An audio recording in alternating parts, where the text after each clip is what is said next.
Modificavano armi giocattolo in vere. I carabinieri della Compagnia di Roma Montesacro hanno dato esecuzione a un'ordinanza di custodia cautelare in carcere nei confronti di 3 uomini, gravemente indiziati dei reati di porto e detenzione di arma comune da sparo, ricettazione di arma di provenienza furtiva, detenzione di munizionamento. Durante le perquisizioni eseguite nel corso delle fasi esecutive dell'ordinanza presso l'abitazione di uno degli arrestati ad Ardea, alle porte di Roma, i carabinieri hanno scoperto un locale adibito a officina laboratorio, munito di specifica attrezzatura tecnica per ricaricare le munizioni e modificare le armi del tipo soft air, alterandole in modo tale da renderle in grado di sparare proiettili veri. Le indagini nascono da un controllo dei carabinieri nel quartiere popolare romano di San Basilio di un'auto i cui occupanti sono stati trovati in possesso di passamontagna e guanti.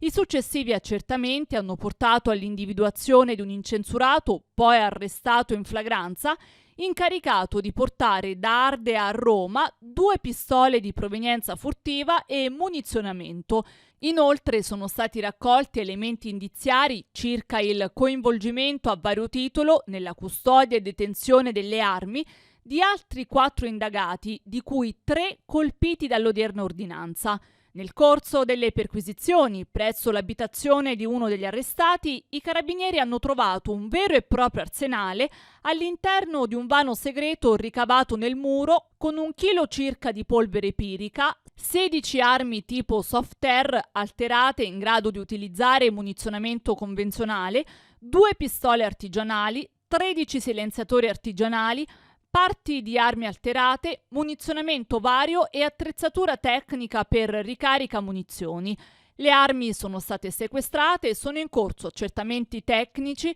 finalizzati a verificare l'eventuale loro utilizzo in episodi di sangue che nell'ultimo periodo hanno interessato la capitale.